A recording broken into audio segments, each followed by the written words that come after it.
So step 4 will explain how we attack problems in each of these upper 3 cases. Now there's 3 cases, so I'm going to describe each one separately. For every real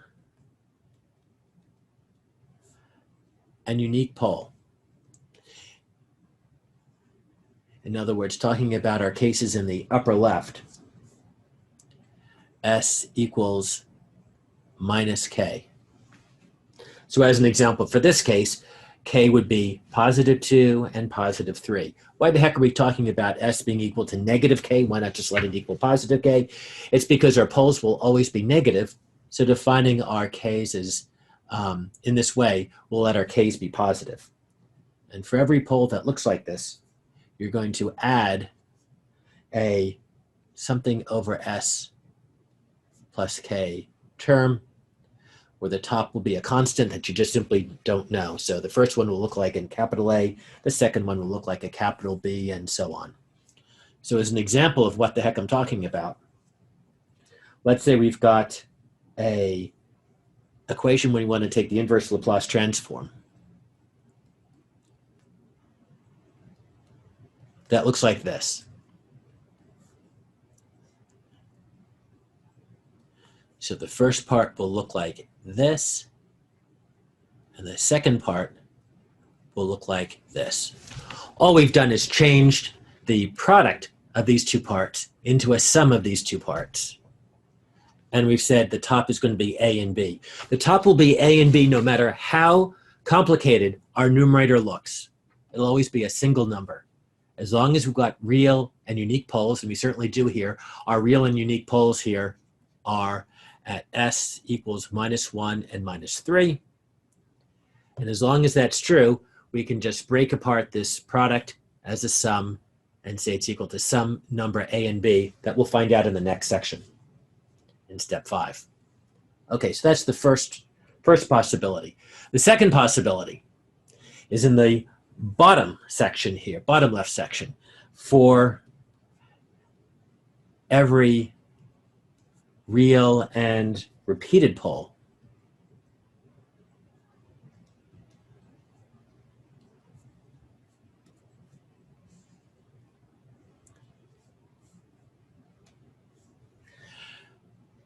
S is equal to -K, and then it's got to also have another one at -K.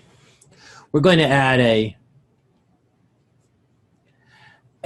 over S plus K squared plus a B over S plus K terms.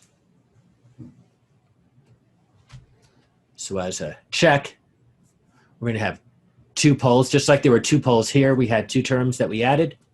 2 poles, 2 terms. Here we've got 2 repeated poles. We have to have 2 repeated terms. The first one, the denominator is squared, and the second, it is not squared. So again, as an example, let's say we have, I'll give you a different numerator. Remember, it truly doesn't matter what the heck the numerator is. The rule stays the same, but just check to make sure that your numerator isn't such a high power of S that it's an improper fraction. If it's an improper fraction, you have to divide through like in step 2 first before you do this exercise. Okay. So this is going to have 3 terms in it. 2 from this first one. The first will look like S plus 1 squared. The second will look like S plus 1. And then 1 term from the last. That will look like S plus 3. And each will have a separate unknown top. So I'll just call that A, B, and C. And again, what we're doing is saying an alternate way of writing this for which no Laplace transform exists is like this. And for here, there is a Laplace transform that exists right from the pairs for this, this, and this. So writing in this way, once we find out what A, B, and C are, will make it easy to take the inverse transform. And for those of you who have already taken differential equations, you know that the way they had you work out what the A's and B's here is to put this over a common fraction. So in other words, multiply top and bottom here by S plus 3, top and bottom here by S plus 3. and then write one massive equation for the numerator where you're matching parts. We are not going to do it this way in this class. We're going to do it a much faster, simpler way called, I'm going to call it the cover-up method, although its technical word is the method of complex residues. And then the last combination we have is for every complex conjugate, pole pair. And these complex conjugate pole pairs, instead of writing them with negative k, where k would be positive, I'm going to write them as negative alpha plus or minus j omega. So I'm going to write them differently, but realize that our alphas will always be positive, since the real part of our poles will always be negative. And our imaginary part I'm calling omega, for a reason that will become very apparent in a few seconds. So for every complex conjugate pole pair at x, this, going to add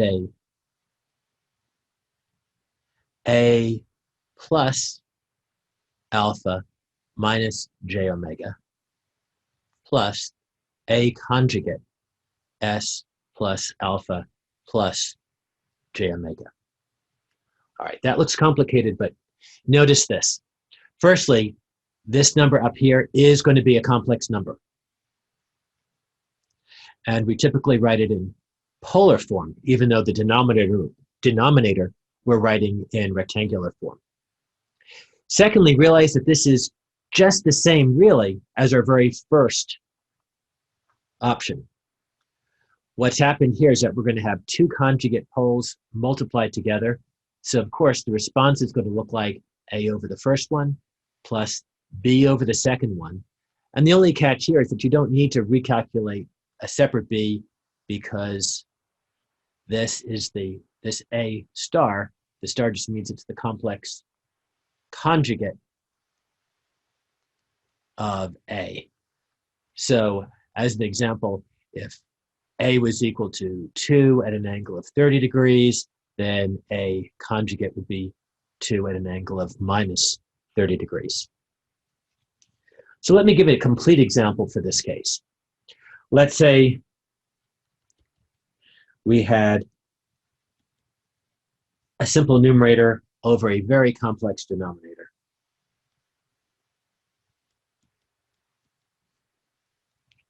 Looking at it, I can't factor this. I'm going to clean up the notation just a little bit here. Now looking at this, I certainly can't factor this by hand.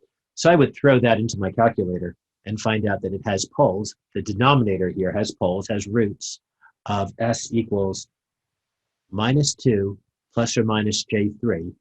So if you ever have a complex conjugate single root, like minus 2 plus j3, there'll always be its complex conjugate, minus j3 also. And it has a real pole as well at negative 2. So because of that, we can rewrite this as something over its first pole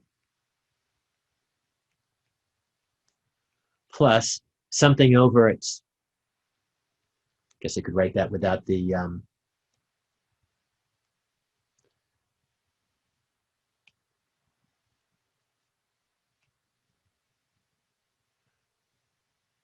parentheses, plus something over its second pole, plus something over its real pole.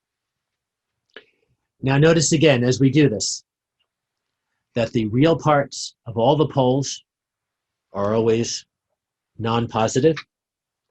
And when we write out our denominators, make sure that the first denominator that you use has opposite signs. The first denominator that we use has opposite signs, always. Okay, the numerator here will be some complex number A. This will be its complex conjugate, and that will be a whole separate number.